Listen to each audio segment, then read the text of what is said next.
Quem está feliz com Jesus, diga amém. Amém. Muita coisa acontecendo aí, né, irmãos?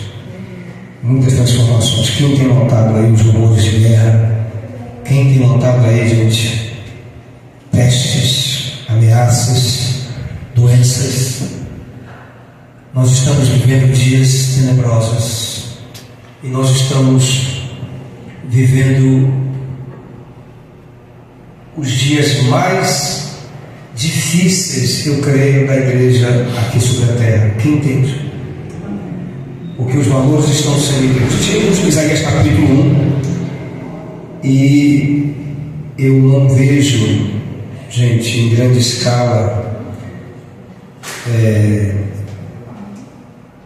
como é que eu posso falar? Eu não vejo, irmãos, sinais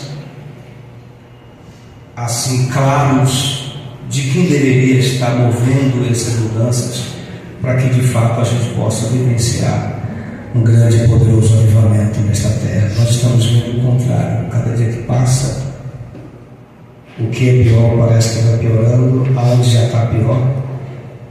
E os sinceros e verdadeiros estão ali perseverando e Deus está abençoando, né? São poucos. E nós precisamos vigiar, irmãos. São coisas absurdas, mas a gente tem que seguir em frente. Tem ou não tem que seguir? Tem que seguir, porque nós vamos prestar conta de nossas vidas. Nós não podemos perder a nossa coroa por causa de ninguém, não é verdade? Nós temos que seguir em frente para conquistar a nossa coroa. Graças a Deus. Amém, irmãos? Por favor, Isaías capítulo 1, quem encontrou, diga amém. Amém. Coloque a sua mão sobre a Bíblia e vamos orar ao Senhor, tá? Em nome do Senhor Jesus. Pai querido e amado, aqui está a Tua palavra, meu Pai. Revela-nos, Senhor, a Tua palavra nesta noite, mais uma vez. Em nome do Senhor Jesus, nós queremos conhecer, Deus, a Tua palavra. Espírito Santo, se o Senhor não falar, se o Senhor não nos der, meu Pai, nada será feito. Tudo vem do Senhor.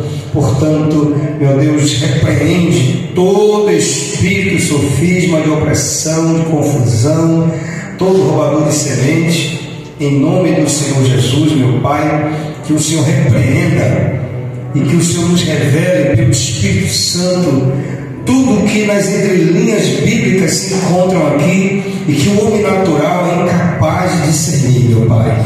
Em nome do Senhor Jesus, assim nós te oramos. E desde já, meu Pai, nós te agradecemos, porque temos a plena certeza de que o Espírito Santo já opera e vai concluir toda a sua obra na nossa vida, em nome de Jesus. Amém? Amém. Irmãos, Isaías capítulo 4, oh glória a Deus, verso 10, vamos lá. Verso 10, diz assim: ouvi a palavra do Senhor, vós, príncipe de Sodoma, prestai ouvidos à lei do nosso Deus, vós, povo de quê? De Gomorra. Amém? De que me serve a minha multidão de vossos sacrifícios? Diz o Senhor: estou farto dos holocaustos de carneiros e da gordura de animais cevados, e não me agrado do sangue de novilhos, nem de cordeiros, nem de bodes. Quando vindes para comparecer perante mim, quem vos requereu só pisardes os meus atos? Não continueis a trazer ofertas vãs, o incenso é para mim abominação. E também as festas da lua nova, os sábados e a convocação das congregações. Não posso suportar iniquidade associada ao ajuntamento solene. As vossas festas da lua nova e as vossas solenidades, a minha alma as aborrece. Já me são pesadas, estou cansado de as sofrer. Pelo que quando estendeis as mãos, escondo de vós os olhos. Sim, quando multiplicais as vossas orações, não as ouço, porque as vossas mãos estão cheias de sangue. lavai-vos, purificai-vos, tirai a maldade de vossos atos, de diante dos meus olhos, cessai de fazer o mal, aprendei a fazer o bem, atendei a justiça, repreendei o opressor, isso é forte, defendei o direito do órfão, pleiteai a causa das viúvas. No 18 diz assim: vinde, pois, convite à graça, e arrazoemos, diz o Senhor, ainda que os vossos pecados sejam como a escarlata, eles se tornarão brancos como a neve, ainda que sejam vermelhos como o carmesim, se tornarão como a lã. Se quiserdes e ouvirdes, comereis o melhor dessa terra. Mas se recusardes e fordes rebeldes, sereis devorados à espada, porque a boca de quem falou, irmãos. Aplauda o Senhor Jesus. Aleluia. Quem ouviu aí atentamente? Quem leu atentamente aí? Irmãos, eu estava ontem de madrugada orando e pedi uma palavra ao Senhor. O Senhor me deu essa palavra aqui e ministrou no meu coração já essas coisas muito profundas, porque nós estamos falando de um Deus, irmãos, que não se manipula. Nós estamos buscando um Deus que é o verdadeiro Deus, aquele que é Espírito. Diga: Deus é Espírito, e importa que os seus adoradores o adorem em Espírito e verdade. Condenado culto hipócrita. Hoje nós estamos vendo uma tragédia sem precedentes nesse país, Cristiano, porque estão fazendo da igreja evangélica, ou rotulando a igreja evangélica assim, como se fosse um clube social espiritual. E nós, percebendo isso, com a ótica da palavra de Deus, ficamos assim com o coração pesado e ficamos refletindo: meu Deus, isso vai parar onde, Yasmin? Isso vai parar onde, Anne? Igreja não é lugar de show, igreja é lugar de crescimento, de fortalecimento, de aperfeiçoamento. Igreja é lugar de comunhão de verdade, de justiça, de misericórdia, de tudo isso e muito mais. Porque a igreja é um lugar que o Senhor consagrou e santificou para o corpo dele comungar e rechear de forma ordeira as coisas que o Senhor veio fazer através da sua igreja. Minha Bíblia fala que todos que creram estavam o quê? Juntos. Hoje eu estava falando com uma senhora, uma pessoa que já nos visitou aqui, que eu conheci lá na Sete Portas, andando. Deus falou: olha uma mulher ali precisando de libertação. E não é que ela manifestou lá, manifestou aqui algumas vezes. Deus me usa assim, vocês estão cansados de saber disso, né, gente? Ela manifestou lá na casa dela, imagina, no comércio dela e aqui. Eu fiz o que eu posso fazer até onde eu posso ir, não é verdade? Eu não posso abrir a cabeça de ninguém, porque nem Deus faz isso, nem poderia fazer, nem eu, nem o Pedro faz isso. E ela hoje, resumindo para chegar onde eu quero chegar, ela teve aqui, expliquei, já ministrei. Ela fica vendo a internet. Cuidado com a internet está matando o crente, está matando com a igreja brasileira. Tem uns caras aí acabando com tudo aí, acabando. Cuidado com o que você vê na internet. Não, mas ele se apresenta como um bispo, um apóstolo, como um teólogo. Ele pode ser um teólogo do inferno, que seja, interessa. E pode ser um teólogo, pode ter lá um caminhão de Bíblia, de livros. Não cai nesse conto, porque Satanás conhece a Bíblia de capa a capa e continua sendo o diabo. E usou a palavra para querer pegar quem? Ele veio com o Evangelho de Deus ou da palavra de Deus? Mas tem vezes que parece que eu não sei. Tem vezes que parece que é só um cascudo de Jesus na cabeça, para ver se acorda. Um cascudo bem leve e raspão. Que é inacreditável, gente. Pelo amor de Deus. Eu não consigo entender, Deus. Como é que uma pessoa passa 10 anos ouvindo o Evangelho, vendo milagres, aprendendo? Meu Deus, a mulher vê fogo cair do céu, fogo, pá! Aí Aí chega um cara num dia se apresentando como o representante de Jesus Cristo depois da Trindade, ele é o quarto.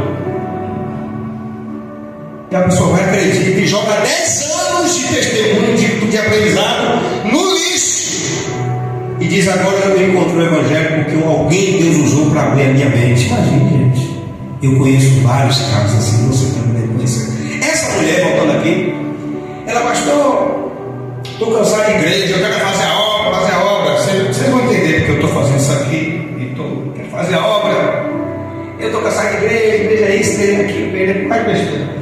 E aí disse que os homens mexeram na Bíblia, viu na internet, né? E não sei o que eu falei, os homens mexeram na Bíblia. A senhora aprendeu de alguém. Fala o seguinte: pega da pessoa que trouxe essa revelação para a senhora espetacular, essa luz que os homens na Bíblia. Diga: meu amigo, eu quero agora que você me apresente a Bíblia correta. Você me ajudou a entender que a Bíblia foi mexida. Agora você, que é um teólogo cabeça iluminada, qual é a Bíblia verdadeira? Eu falei mal disso, porque tem hora que a gente sabe que você tem que ser um pouco radical. Ô irmão, então veja com quem a senhora aprendeu aí. Qual é a Bíblia verdadeira para levar para o céu?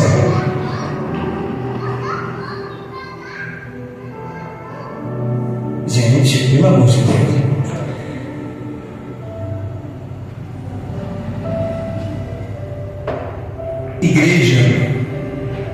A igreja não é clube social. A igreja não é lugar de entretenimento apenas. A igreja é a casa de Deus.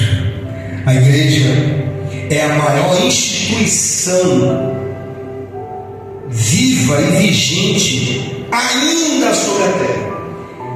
A igreja é a única instituição que tem o poder de transformar e de mudar a sociedade no seu contexto onde ela está inserida, em todas as suas camadas, em todos os sentidos, familiarmente, financeiramente, psicologicamente. A igreja tem resgatado. Eu estou falando da igreja, não estou falando de placa, eu estou falando de instituição, eu estou falando da igreja. Quem é a igreja? Pessoas cheias do Espírito Santo que dão testemunho do poder de Deus, que pregam a palavra de Deus e ministram sobre pessoas, e estas conhecem a graça de Deus. Amém?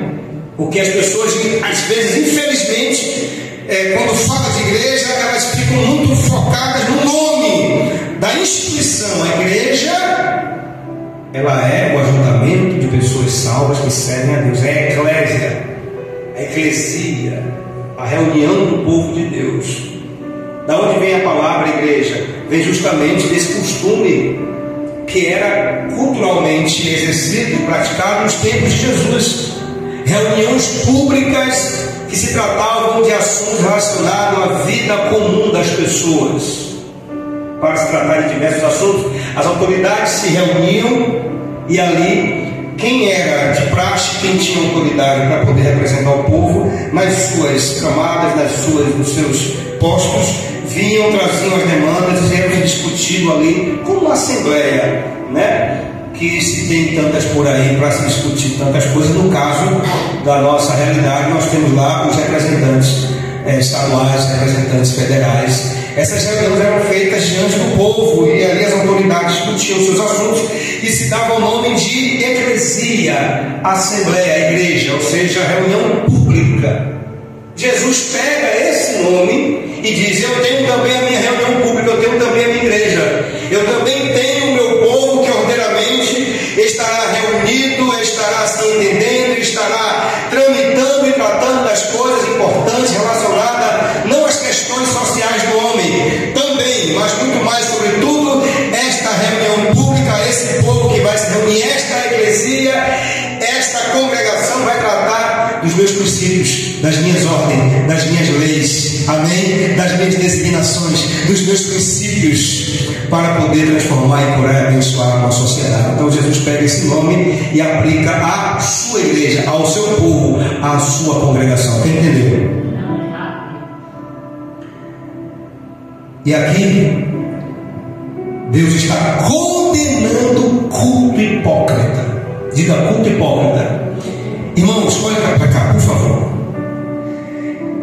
Um texto um pouco longo, preciso resumir aqui, mastigar rápido, mas mastigar com qualidade. E eu vou fazer isso com você nesta hora. Por favor, não fica distraído não. Olha para a palavra de Deus. Olha para a Bíblia. O que está dizendo o 10 aí? Ouvir o quê? Eu vou mastigar rápido hoje, tá? Vamos lá. Ouvir a palavra do Senhor, vós o quê? Príncipes de Sodoma, amém? Prestai ouvidos, além do nosso Deus, vós, povo de Gomorra. Você sabe o que eu estou falando aqui, pastor? Que confusão é essa? É Gomorra ou Israel? Deus está dizendo, vocês estão agindo tal como o povo de Gomorra e Sodoma.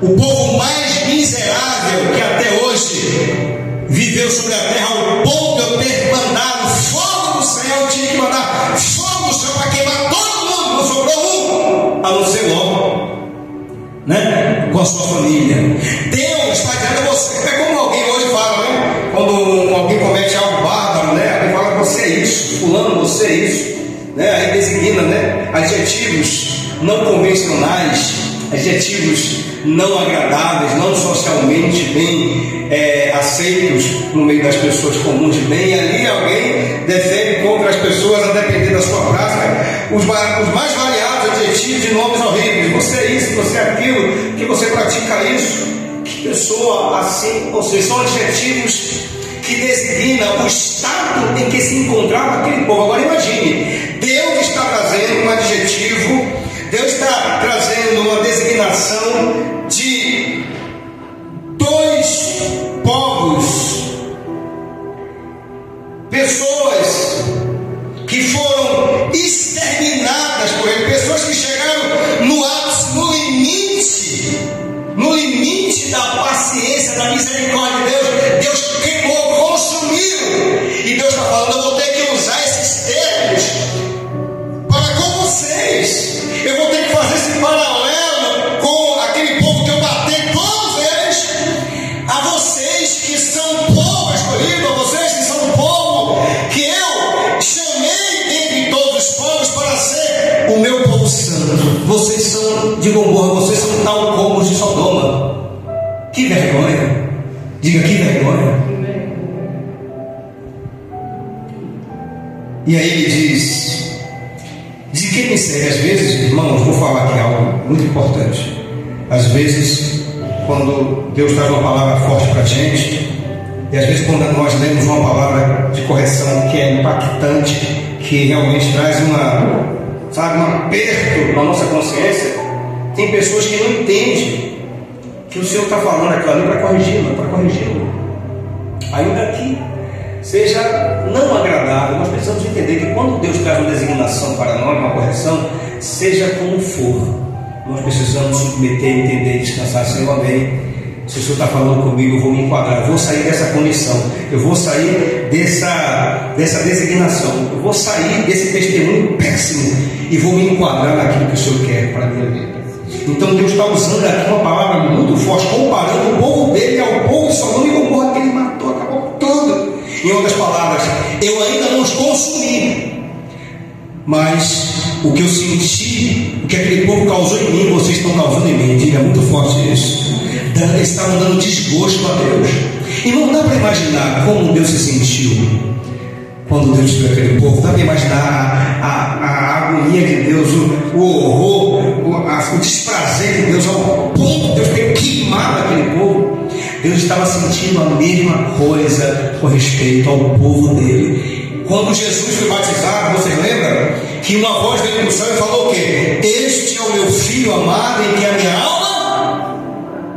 Aqui está o contrário. A alma de Deus estava amargurada, gente. Porque se tem uma coisa, tantas coisas que Deus abomina, é o culto hipócrita. E o culto hipócrita, como nós vamos ver aqui, ele não é só entre as quatro paredes. O culto continua durante toda a nossa vida.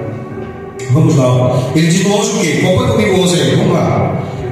De quem me serve o quê? A mim, a multidão de vossos sacrifícios. De quem me serve? Diz o Senhor: estou farto de holocaustos, de carneiros e da gordura de animais cevados. E não me agrado o sangue de novilhos, nem de cordeiros, nem de bodes. Aqui fala com respeito àquelas pessoas que ficam muito presas ao que ela oferece para Deus. a oferta dízimos não é uma oferta grande, eu dizinho grande. Eu sou empresário bem sucedido aqui, o pastor tem que me ouvir e entender que o que eu quero, possível. Meu dízimo é 10 mil reais.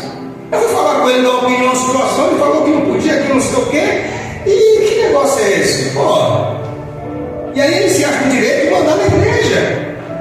Diz, pode ser 50 mil reais. Se o pastor tem um sangue no olho e serve a Deus e espírito de verdade, que se lixe, diz que tem 50 mil reais.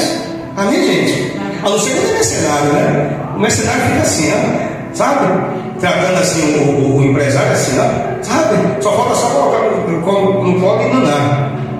Mas o irmão que tem um dízimo de 100 reais, que vende cebola na esquina, ele trata com diferença. Então Deus está falando o seguinte: olha, eu estou pouco me importando, eu estou farto, sabe? Farto no sentido de estar insuportável suas ofertas. Eu as não aceito, porque antes de Deus aceitar a oferta de qualquer pessoa, Deus primeiro avalia a sua vida como oferta. A oferta só é validada quando nós, que somos o alvo maior de Deus, nessa designação de relação, estamos em conformidade com a sua vontade. Se nós não estamos em conformidade com a vontade de Deus, de nada servirá qualquer coisa que façamos ou qualquer coisa que venhamos a oferecer. E essas pessoas estavam limitadas ou limitando o culto a Deus apenas em fazer coisas, apenas em suas ofertas, em seus protocolos.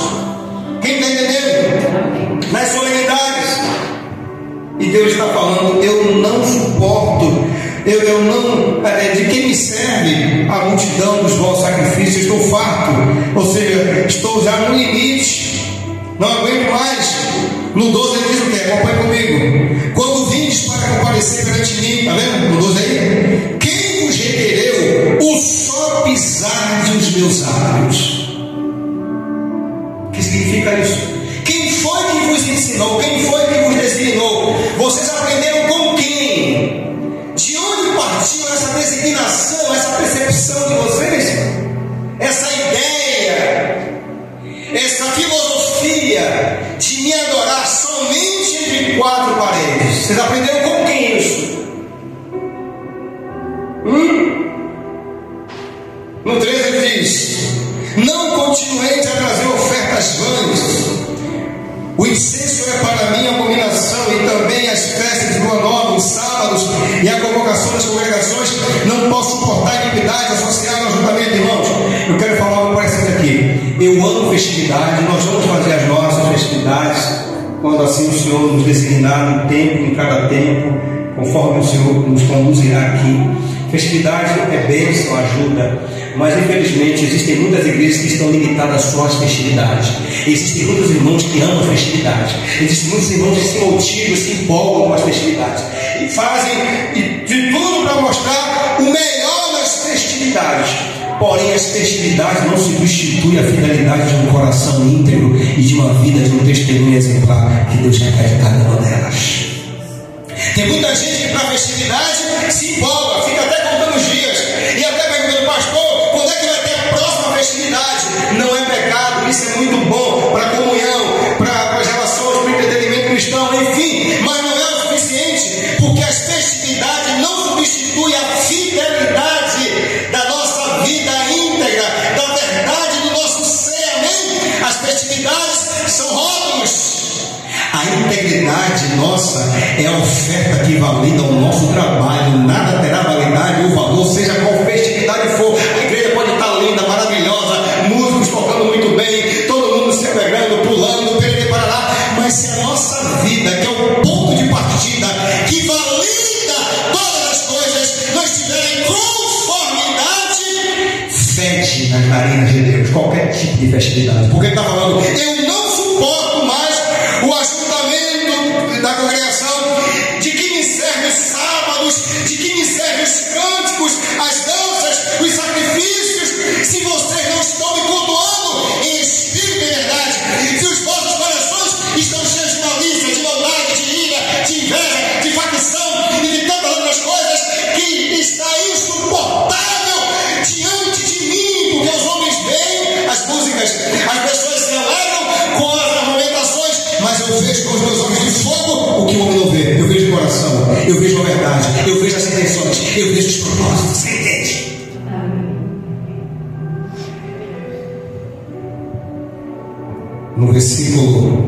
15. Olha o 15 aí, gente. Pelo que quando estendeis as mãos, esconde de vós o quê? Se quando multiplicais as vossas orações, não as ouço, porque as vossas mãos estão cheias de quê? O que foi que Jesus orientou os discípulos já, quando ele estava ali orando antes da crucificação, naquela guerra ali contra as trevas, prestes a ser ultrajado e sofrer tudo que ele sofreu? Ficai aqui e vigiai comigo. Vigiai. Amém? E Jesus voltou por 3 vezes, os discípulos estavam dormindo, a igreja está dormindo, em certos sentidos. Por quê? Porque a igreja está mais preocupada com as coisas dessa vida, está mais preocupada com entretenimento e visualizações, aparições, aplausos.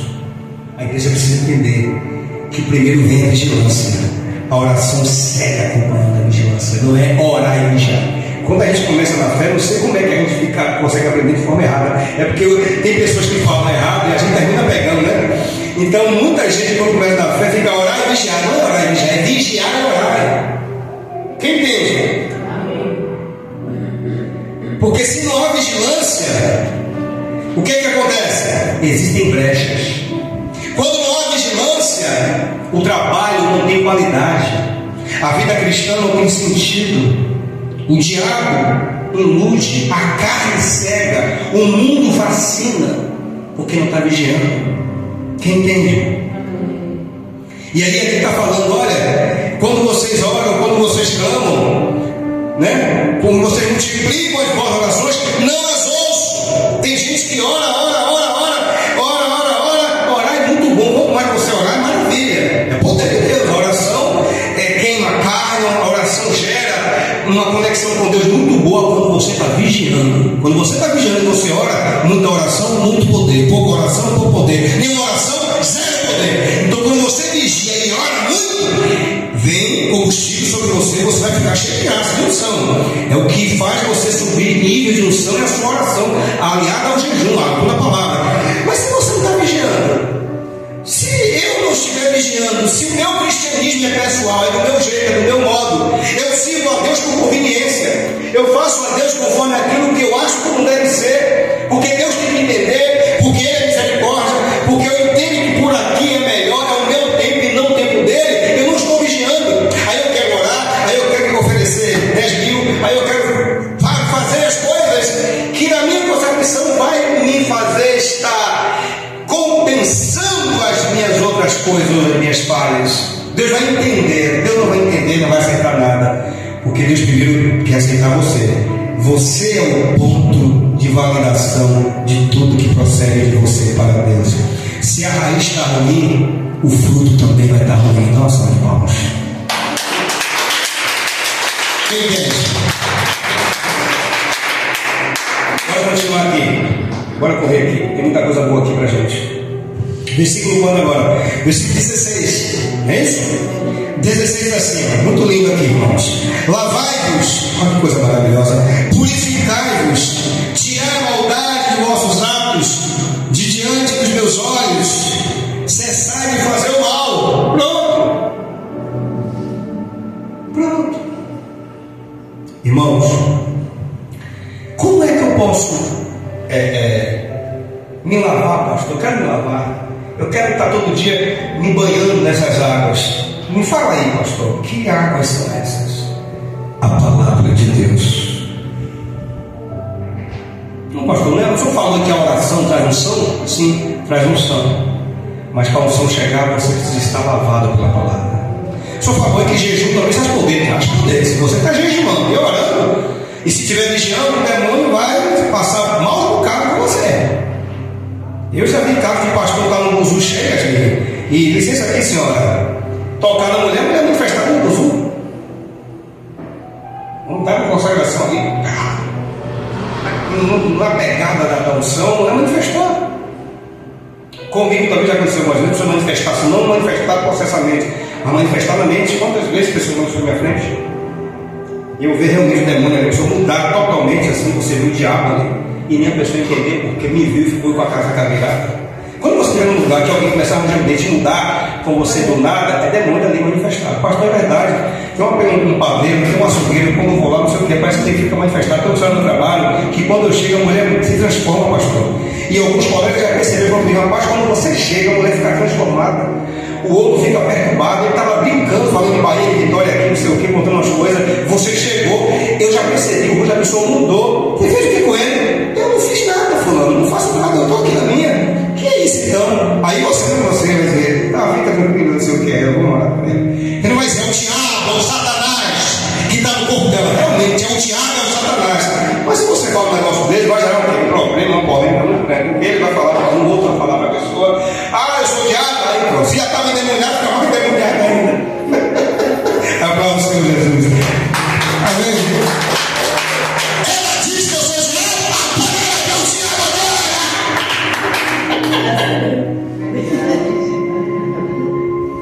Meus irmãos, 16. Quando ele fala lá, vai-vos, purificai-vos. Sim, pastor, o senhor falou que a palavra, assim, que a palavra como é esse negócio aí? Seja mais claro aí, palavra como? Palavra como? Eu vou dizer. No seu dia a dia, todas as vezes em que você se deparar diante de uma situação em que você tem que ter um comportamento cristão, você vai se lembrar da palavra e recorrer à palavra. O que é que eu faço agora? Como é que eu falo agora? A pessoa me afrontou com a palavra e com uma maneira de falar que não é legal, se dirigiu a mim de uma forma que não é legal. Aí você vai para a palavra, como é que tem que agir? Você age seguindo a palavra vai te purificando, ela vai te lavando, você vai sendo moldado, ela vai limpando você. Porque todas as vezes que o pecado vier para querer te contaminar, quando alguém te afrontar para você agir na carne, você vai agir segundo a palavra. Naquele momento ali do desafio, da resposta, do desaforo que você ouviu, meu Deus, que desaforo, meu Deus do céu, que é isso? Ele me desrespeitou, estava com minha mulher do lado, estava com Cristiano e Samuel. Meu Deus, que é isso? Por que ele faz isso? Eu não posso aceitar isso. Espera aí, a palavra me orienta. O que eu vou fazer aqui na sua mente? Meu Deus do céu, minha esposa, meu filho está comigo aqui. Eu vou agir segundo a palavra, porque eu sei que eu sou com Deus. Um homem que não tem Deus está com arma. Como é a mulher está do lado, meu filho? Pá, pá, pá. Pega uma garrafa, própria garrafa no pescoço. Pá. Irmãos, ele deixou na minha honra de homem, na frente da minha mulher, rapaz. Eu sou o quê? Gente, ela me disse aquilo, ela me falou aquilo. Gente, quando você diante de uma situação confrontadora, você busca na palavra o que é que você tem que fazer. Eu não vou dizer o que você tem que fazer nessa hora. Você recebe a purificação, lavai-vos, purificai-vos, tirai a maldade de vossos atos. Você não vai ter atos de maldade, atos carnais. Seus atos serão os atos de Cristo. Os atos de Cristo são os atos da palavra, e a palavra purifica, porque o próprio Jesus falou: vós já estáis limpos pela palavra que eu vos tenho dito. Aplauda dele. Aleluia, amém?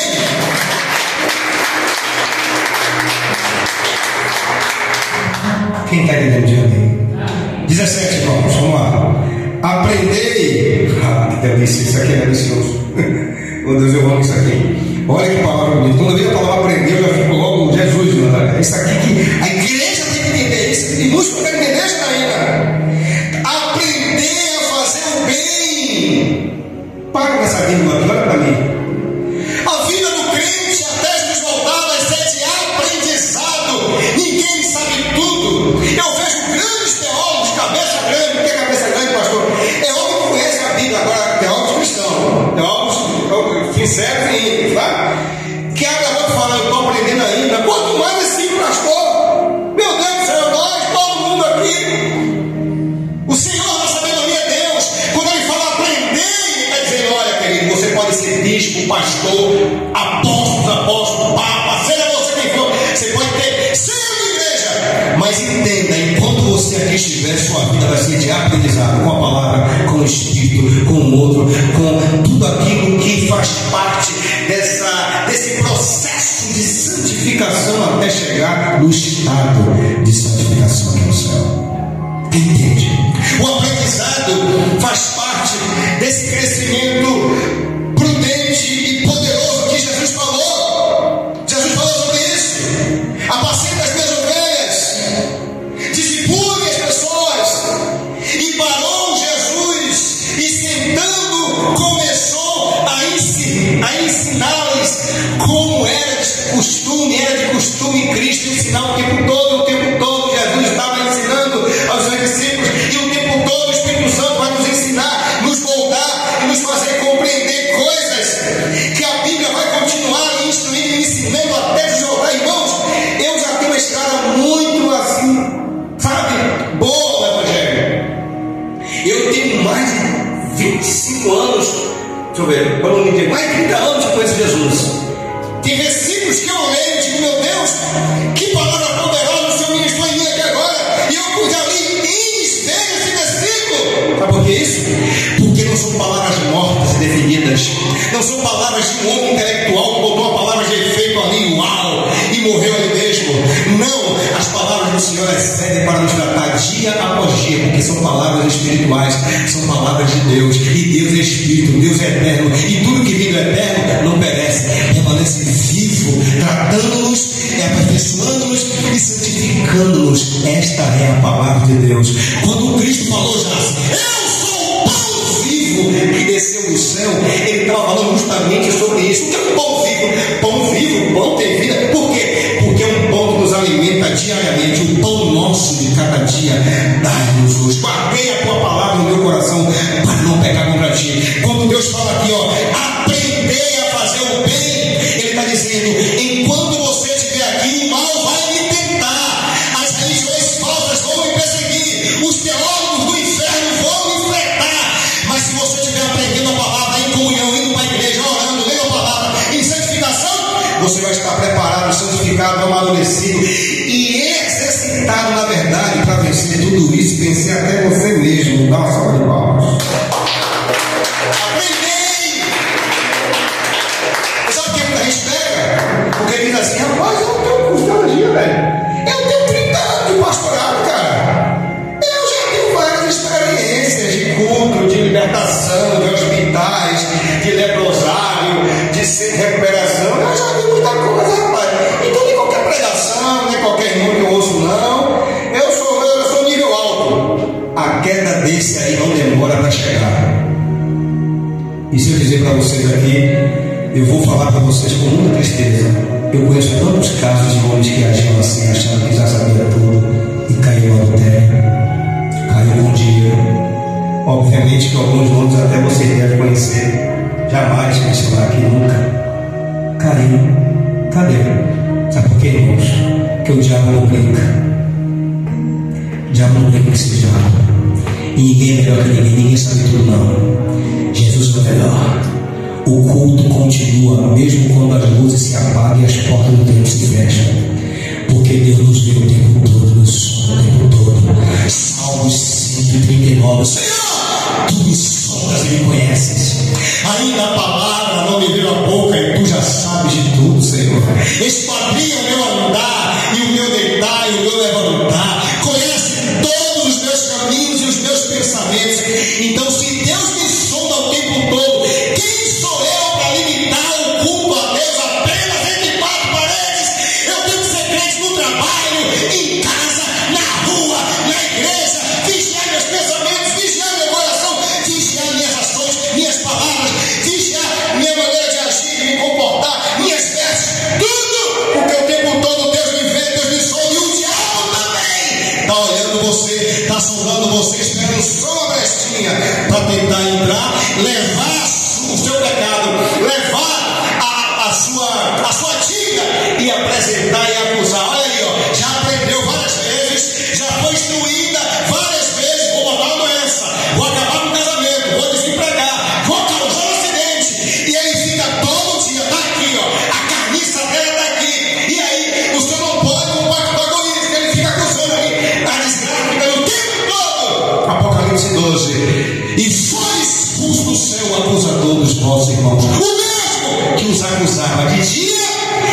noite, até dormir, um diabo acusa crente. Olha, deixou isso aberto, está me dando brecha. Compacto hoje está fazendo meu jogo da indiferença, do crime, da mentira e tantas outras coisas que são minhas. Lembra quando Deus falou, Pedro, cuidado. O diabo veio impedir você, ele solicitou para poder meter uma miséria em você, rapaz. Eu intercedi por você. Vigie. Você está vacilando aqui, naquilo. Ele me impediu, porque ele estava observando você e você deu uma espreitada aí, mas você deu umas aberturas aí nas suas emoções ali. Vigia, Pedro. Diz para Pedro.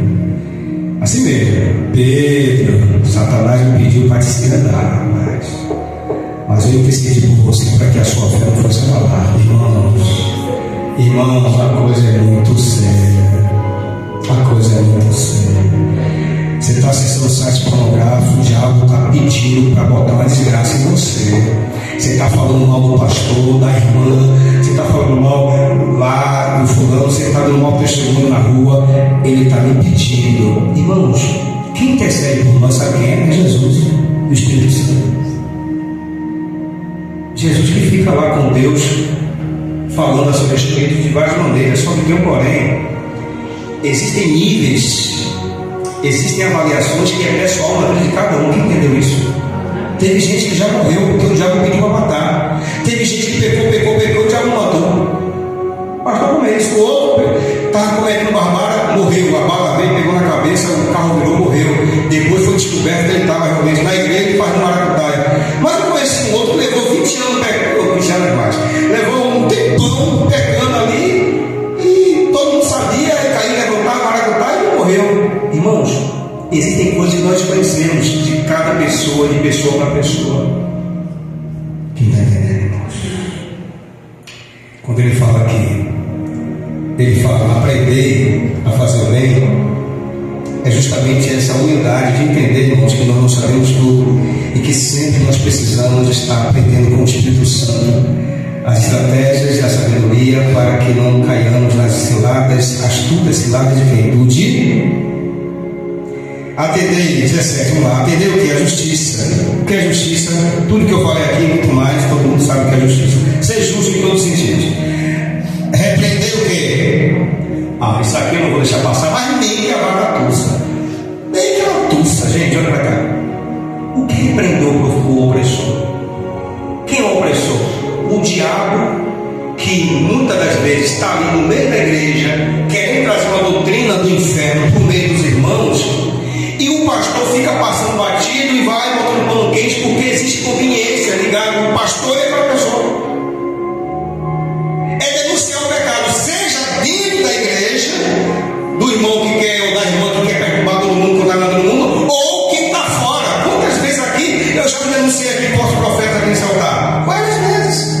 Por quê? Porque se eu não denunciar, acontece o que tem ocorrido com pessoas que eu tenho conhecimento de igrejas chamadas evangélicas que está bebendo na fonte do falso profeta. Vocês sabem de que eu estou falando muito bem, não vou dizer aqui. Quem sabe do que eu estou falando? A outra falou para mim, você é ligado no fulano e tal, mas sou, mas não era católico. Eu falei, as imagens, ela falou, as imagens, normal, continua. Ué, continua, ela não tem isso não. Você larga quando você quiser, se quiser se larga, se quiser se larga. Aí tem crente bebendo essa água. Por que tem? Porque o líder que se diz ser pastor não orienta.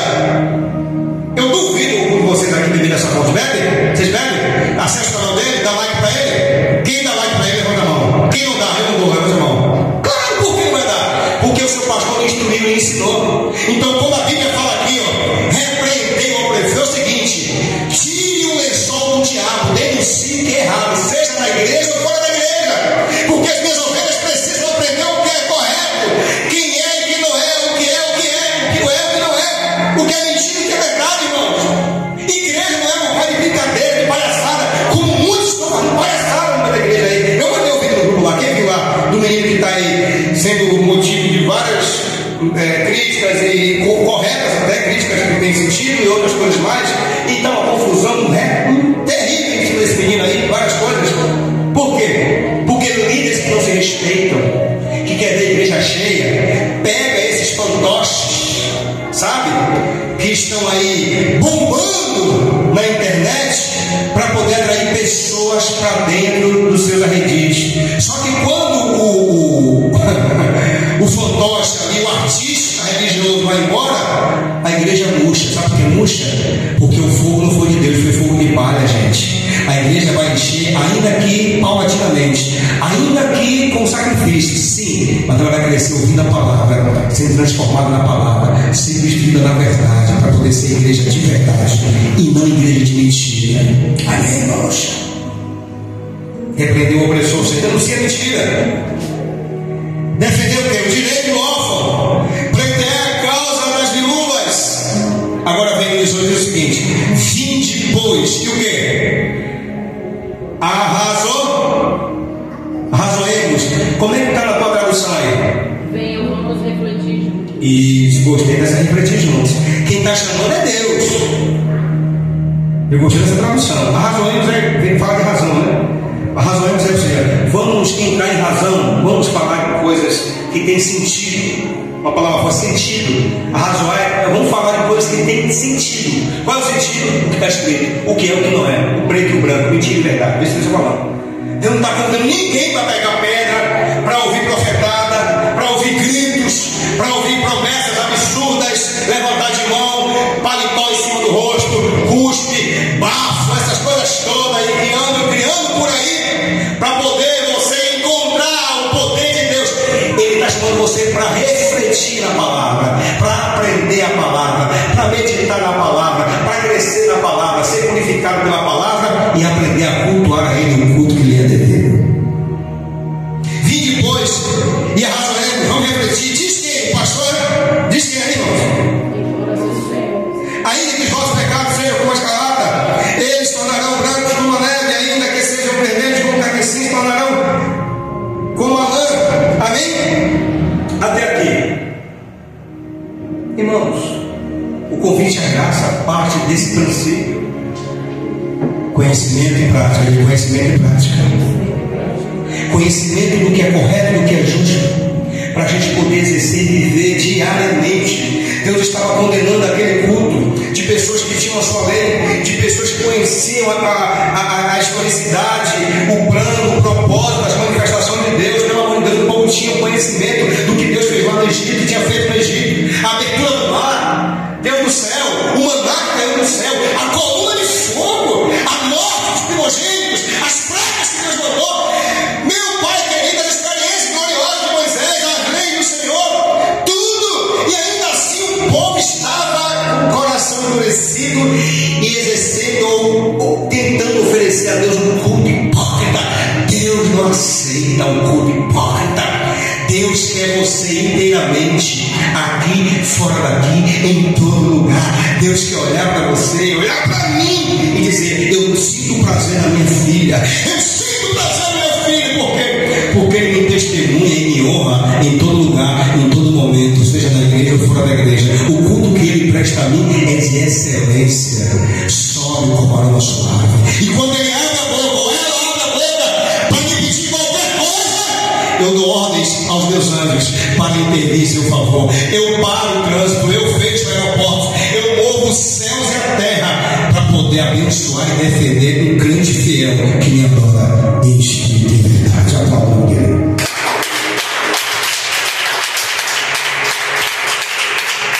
A mulher samaritana, lembra a mulher samaritana? Ela falou: Senhor, nós temos aprendido que aqui neste monte é o lugar da adoração, e vocês que são judeus ficam afirmando que em Jerusalém é o lugar da adoração. Afinal de contas, é no monte ou em Jerusalém? Jesus falou o quê? Nem no monte, nem em Jerusalém. E olha que ele era judeu. Mas eis que vem a hora, e já chegou, em que os verdadeiros adoradores adorarão o Pai em espírito e em quê? E em verdade. Diga em espírito e em verdade. Pastor, o que seria em espírito e em verdade? Que até hoje eu não sei.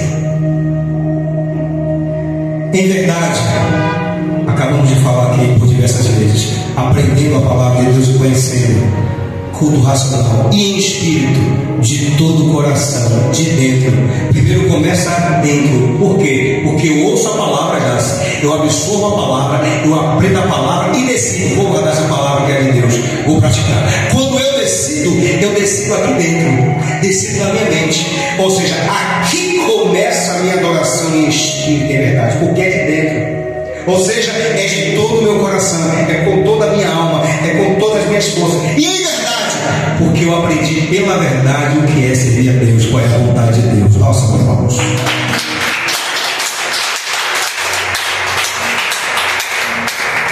Existem pessoas que ficam só na verdade, ela conhece a verdade, mas não adora em espírito.